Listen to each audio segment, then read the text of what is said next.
Hey friends, how are you? Got another video for you today. It's on my Hoover 262. I didn't think for this one I would do like just a normal show you in use video for the machine. It's one of those situations where you think, oh, I'll just do the normal video, but then you look at the cleaner itself, you think, my God, that's actually really nice. And to be honest with you, this is actually one of the nicest 262s I have seen in a very, very long time. And you can't see it particularly well here because obviously where the camera is. But I'll take the camera off the tripod and so you can have a closer look at it.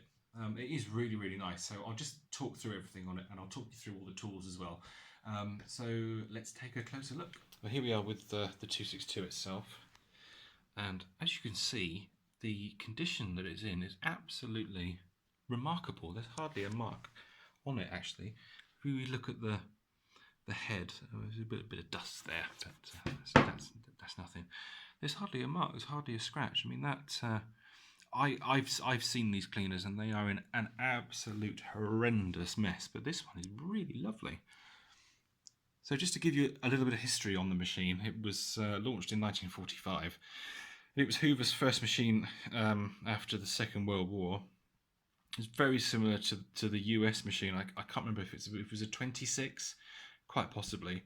And then it ran until 1949 when it was replaced with the much more modern looking Hoover 612. If we just have a quick look here at the furniture guard. I mean, these furniture guards can be in a right awful state, but this one is lovely. If you look at the rubber there, it's really nice, really good. I'm trying to focus the camera. Sorry, it's a bit tricky. And also, if we look at the original bag as well, this is the original bag for the 262. That's also really nice. The handle needs a bit of work. Look here, you can see where the paint is starting to come off. But after all those years, it's not really surprising. If you look at the handle grip as well, these go a horrible, like mottled kind of effect. But this is absolutely perfect. It is one of the best 262s I have ever seen in my life. And I've even got the toolkit for it. So this is the complete 262 toolkit. If I get that to focus.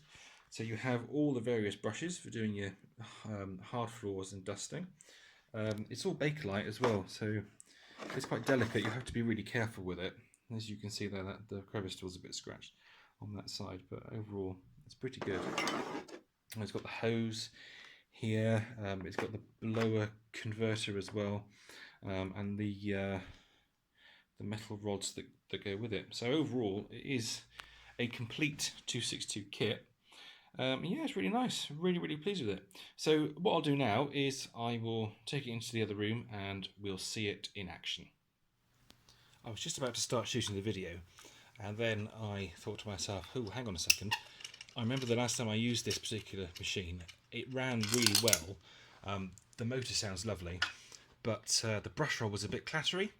So I thought, oh, okay, I've got a replacement brush roll here. So I'll tell you what, whilst we're at it, let's whip this brush roll out, change them over.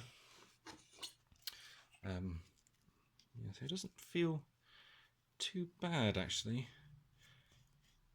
No, it feels all right. Well, let's try this one anyway. Let's see if this makes a difference. There's a tiny little bit of play, but we'll see what happens. It might be better, it might be worse. If it's worse, I will swap them back. So let's get this in. Make sure you line up the correct ends, otherwise it won't go in properly. Seal the brush roll down. There we go. Yep, that's nice and tight. And then the belt goes this way. Make sure that's on right. Yep, there we go. That's right. Push the belt guard down. And get the base plate back on.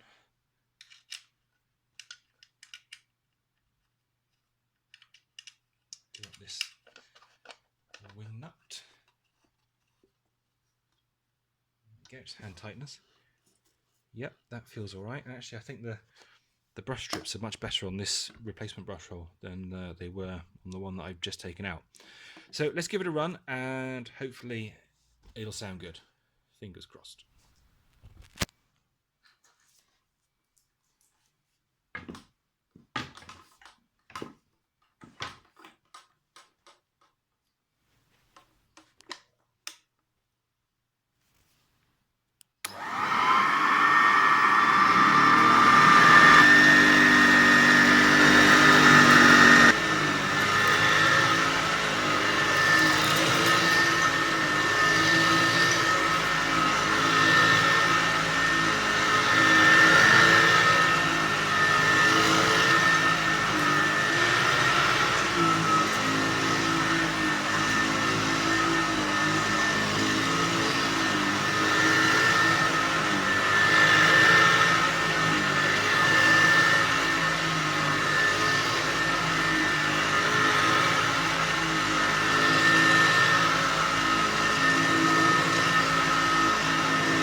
tools a go. So for this bit, I've scattered some rice around. So we'll go to the various places and we'll use the different tools for the machine to pick the rice up. But the first thing we need to do is to get the tool converter in. As you can see here, it's got top written on it, so we know it needs to go in this way. So what it does is it slides through the side of the cleaner, and then this bit goes like on the front of the fan, so you get the suction from this. It's a tiny little bit. So the machine hasn't got much suction on the tools. It's kind of a devolution of the Hoover Senior 652, which went in the back. This one goes in the side. So top tip, whenever you're using this type of machine with a cloth bag on it, always have the handle down when you run it, because it causes immense stress around the rear of the bag here when the machine's running and the bag's full of air. The stress on that point is huge, and it can cause tears in it to up here. So let's get this in. First thing you do is you press down on the cleaner like that, and that opens the channel up so you can insert the tool adapter, which pops in like that. You just press it like that in, and then the machine holds it in place. It's quite clever actually. It's quite a simple solution to a problem. So what I'll do now is I'll turn the machine on. You can just have a look and see how much suction's here. Then I will connect the hose up and we will do some cleaning with it. So let's check out this suction.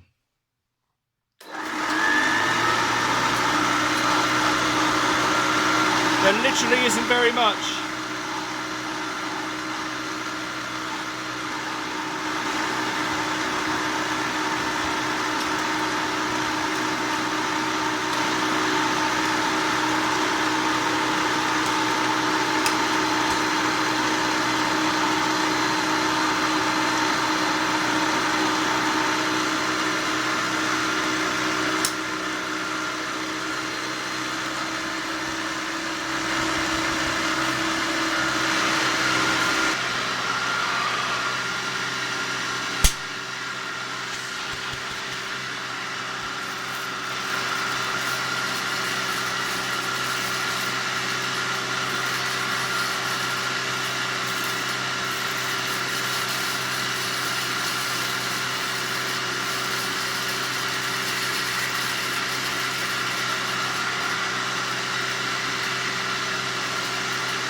Well, I think that just goes to show you that upright vacuum cleaners with tools attached, or with hoses that you can put into them, are much better in this modern world than they were in the old world.